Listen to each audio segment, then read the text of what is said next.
একটা সময় আমরা তোমার দাদাগিরি দেখেছি আর কি, মানে অ্যাজ আ হিরো চিরঞ্জিত দা, তার পরপর কাজ আজকে প্রচুর খেলাচ্ছি দেখেছ।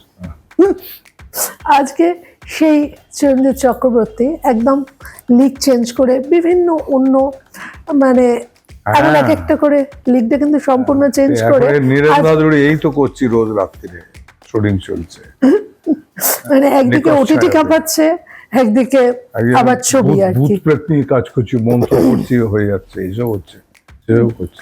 সো অ্যাজ এ ইন্ডাস্ট্রিতে তোমাকে আমরা আবার অন্য রূপে পাচ্ছি আর কি। তো তোমার এখানের কিছু না, বুড়ো হয়ে গেছি আমি, বুড়ো হলে যে রোলগুলো দেবে সেটাই দিচ্ছে আমার। এই তো সিম্পল। সৌমিত্রদা চলে গেছেন, পরমদা কাজ করছেন না বিশেষ, তো এরকম লোক পাচ্ছে না। তো লোক একদম চিরঞ্জিতি আছে, বুড়ো হয়েছে, ওটাও ওকে দিয়ে একটু বাবা টাবাগুলো করিয়ে নাও, সাধু বাধুর রোল করিয়ে নাও, দাড়ি ফাড়ি রেখে সাদা করে দিয়ে এই আজকে, আর কিছু না। না, সেটা তুমি একটা এনজয় করছো একদিকটা কাজের মধ্যে দিয়ে। আমি এনজয় করি আমার কাজ পেলে পছন্দ অনুযায়ী কাজ। আমি এটাই বলতে যাচ্ছিলাম, খুব বেশি তুমি তো বাঁচছো প্রচন্ড এখন, না তুমি তো, না হলে আমার 50 বছরে আমার হয়তো 500 ছবি হওয়া উচিত ছিল। একদমই তাই। যেহেতু রিজেক্ট করি ছবি, কম ছবি করি, সেই কারণে আমি হয়তো 200 পৌঁছেছি, কি একটু বেশি হবে তার থেকে এরকম। একটা কথা জিজ্ঞেস করব, যেহেতু মানে আমরা পুরোটাই হাঁটি হাঁটি পাপা করে এগোচ্ছি, কিন্তু এই হাঁটি হাঁটি পাপা করে তো তোমার আরেকটা দিক আছে, রাজনীতির দিক। সেই দিকে আমরা যখন ছবিতে দেখতাম দুষ্টের দমন শিষ্টের মানে পালন, তো সেখানে একটা ব্যাপার থাকতো যে হিরো বা মানুষ কিছু ভালো কাজ করতে চাইছে, সেখানে বিভিন্ন প্রতিপক্ষ, সেখানে রাজনীতি হতে পারে, যে কোনো ভাবে তাকে বাধা দিচ্ছে। এখানে কিন্তু তোমার যে কেন্দ্র বা তুমি সেখানে কিভাবে কাজ করছো? না, আমার কেউ প্রতিদ্বন্দ্বী নেই, তোমার কেউ প্রতিদ্বন্দ্বী নেই। 15 বছরে দেখলাম না কাউকে, যে দাঁড়িয়েছে সে বিশাল বিপুল ভোটে হেরে গেছে। তো ফলে ওই প্রতিদ্বন্দ্বীটা আমি কখনো পাই। তুমি মনের মতন করে কাজ করে যেতে পারছো। হ্যাঁ হ্যাঁ, আর আমি কাজ করি তো অ্যাজ অ্যান এক্সিকিউটিভ কাজ করি, আমি তো এমএলএ হিসেবে কাজ করি না, এমএলএ যে এক্সিকিউটিভ পার্টটা আছে সেটা করি। আমি তো সাবমিট করি, ওদের জন্য কাজ করি, টাকা দিই, ল্যাডের যে টাকা আছে আমার 60-70 লাখ টাকা দিই বছরে, আর ওদের সঙ্গে ভালো ব্যবহার করি, একটু গান গাই, রবীন্দ্রসঙ্গীত গাই, এসব করি। বক্তৃতা মানে পলিটিক্যাল বক্তৃতার পরেও আমার কিছু পার্ট থাকে, সেটা করি, হয়তো ডায়ালগ বললাম, এগুলো থাকে। এটাতে মানুষকে বেশি ভীষণ ভালোবাসে, ওই জন্য আমাকে খুব ভালোবাসে। এরকম বোধহয় খুব কম লোক পাওয়া যাবে বারাসাতে যে আমাকে ভালোবাসে না। এবারও বলেছি আমি যে দাঁড়াবো না, মমতাকে বলেছি, কিন্তু উনি বলেছেন অনেক দেরি আছে, পরে কথা বলবো বলে ওটাকে কাটিয়ে দিয়েছে। এবারে যদি আমায় দেয় তাহলে খুব দুঃখের হবে, আমার কোমরে ব্যথা, পায়ে ব্যথা, হাতে ব্যথা, দাঁতে ব্যথা, চোখে ব্যথা, একটু মুশকিল হয়ে যায় আমার পক্ষে। কি বলেন কিন্তু কি বলেন, সৌমিত্রদা একসময় বলতো, আমি বললাম তোমার কি হাতে ব্যথা হচ্ছে? হাতে কি রে, সারা গায়েতে ব্যথা। সৌমিত্রদা খুব মজা করতো, আর সত্যি ছিল, সকালবেলা রোজ ফিজিওথেরাপি করতো, তারপরে আসতো শুটিং। এই মুহূর্তে এফি চলছে, দুটো তোমার ছবি ওখানে দেখানো হচ্ছে। একটা তো আবার ও এই গেছে, এটাও গেছে, হ্যাঁ মানে যখন আমি হ্যাঁ ওটাও গেছে, ওটাও আছে, এবং এই হাঁটি হাঁটি ওপেনিং, এটা ওপেনিং এটা হচ্ছে, এটার ফিলিংসটা দারুণ লাগছে। বাইরে গেছে, একটা ইম্পর্টেন্ট একটা ফেস্টিভ্যালে গেছে, এবং সেখানে সবাই ছবিটা দেখবে, তাদের তো বহু মানুষ আছে হয়তো বাঙালি নয়, তারাও দেখবে ছবিটা ওখানে, এবং ওখান থেকে ওপেনিং হবে, national opening. That's very good. হাঁটি হাঁটি পাপা, পরিচালক অর্ণব মেদ্দা, তার স্ক্রিপ্ট, তার কোন স্ক্রিপ্টের কোন জায়গাটা তোমাকে ভীষণ নাড়া দিয়ে দিল? না, যেটার জন্য টোটালটাই খুব ইন্টারেস্টিং করেছে। মানে একটু সাজেশন আছে শেষের দিকে আমার, আদারওয়াইজ স্ক্রিপ্টটা খুবই ভালো, হাসি আছে, মজা আছে, আমি কমেডি করেছি, তারপরে আবার আস্তে আস্তে সিরিয়াস করেছি, এক জায়গায় ঝগড়াঝাটি করেছি, মানে সেটাকে অ্যাকশন ধরতে পারো, অ্যাকশন সিকোয়েন্সের মতো দুজনের মধ্যে ফাটাফাটি ঝগড়া হয়েছে। আবার একটা ভীষণ পেথস আছে, সমস্ত কিছু ঝিমিয়ে যাওয়ার পর দেখা যাচ্ছে যে দুজনের জন্য কাঁদে, মেয়ে আর বাবা। অ্যাপারেন্টলি মনে হচ্ছে যে এদের মধ্যে ভীষণ অমিল খুব ঝগড়া করে এরকম আর কি। কিন্তু শেষে বোঝা যাচ্ছে তা নয়। এটা ভালো লেগেছে, লেখাটা ভালো। রুক্মিণীর সঙ্গে রুক্মিণীর প্রথম থেকেই তোমার সঙ্গে রুক্মিণীর একটা আলাপ, এবং ওদের প্রথম ছবি চাঁদ থেকে দেব রুক্মিণীর সঙ্গে তুমি কাজ করো। গর্জিয়াস বলে ডাকি আমি। ও যা করে ঠিক উল্টোটা করি আমি।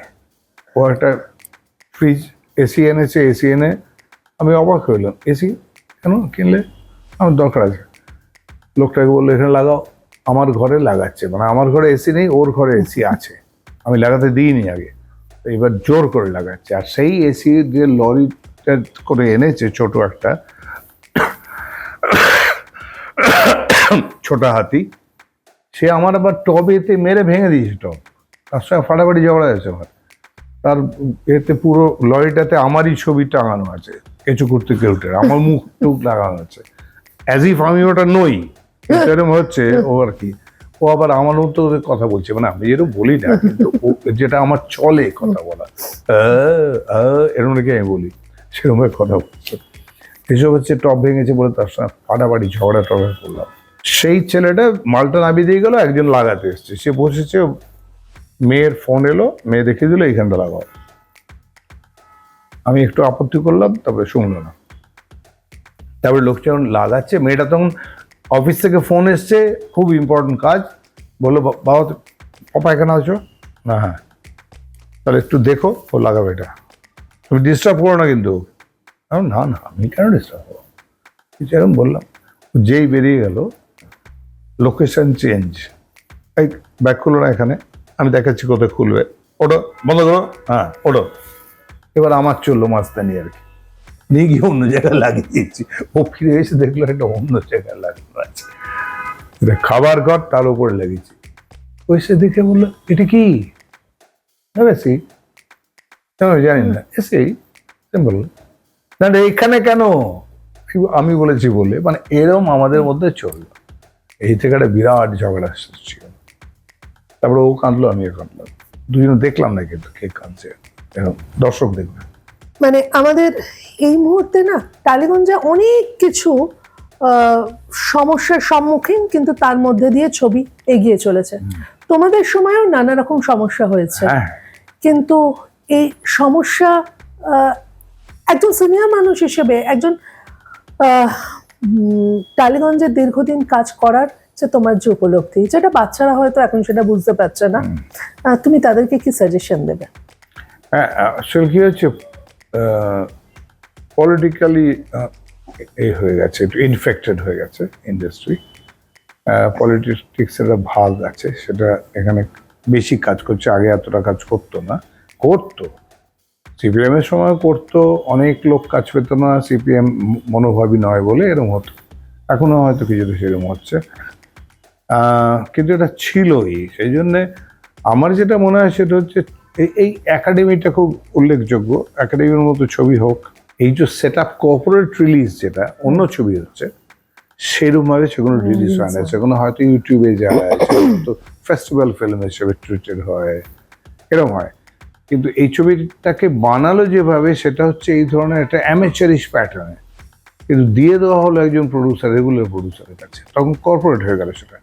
এবং সেক্ষেত্রে ফেডারেশন নিয়ম যেটা, যে টাকাটা দিতে হবে টেকনিশিয়ানদের, যেহেতু ফাঁকি দিয়েছে টাকা দিল, দিয়ে তারপরে ফ্রি করলো, তবে ছবি রিলিজ হচ্ছে। তো এটা থাকবে, এটা মাথায় রেখেই ছবি বানাতে হবে, এই হচ্ছে ব্যাপারটা। এখানে এসে একটা জিনিস জানতে চাইবো, যে এতদিন পর্যন্ত আমরা, মানে আমাদের সিনিয়ররাও সাংবাদিকতা যারা করে এসছেন, আমরা নায়ক নায়িকা, তাদের পরিবার, তাদের এক্সট্রা পরিবার, বন্ধু বান্ধব, অনেক কিছু দেখেছি, অনেক লিখেছি, বলতে যাচ্ছে আমি কিন্তু বুঝতে পারছি।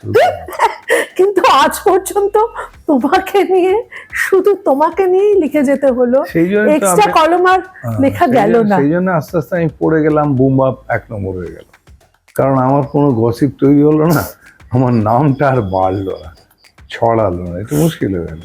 অন্যদের হলো বুমা, সেদিকে অনেক এগিয়ে আছে, এইসব অনেকে আছে এইসব করিডোরে। তো আমার ক্ষেত্রে হলো না বলে কি হলো, ড্যাম স্কুইব হয়ে গেল, মানে ভিজে মাল একটা, মানে কিছু নেই, বাদ দে, ওকে আমি নিউজ করতে পারলাম না। একটা সময় আমি নিউজ পড়তাম, তারপরে আমি নিউজ ক্রিয়েট করলাম, কিন্তু সেই নিউজগুলো খুব ইন্টারেস্টিং হলো। এটা হচ্ছে কারণ। দর্শকদের কি বলবে ছবি নিয়ে?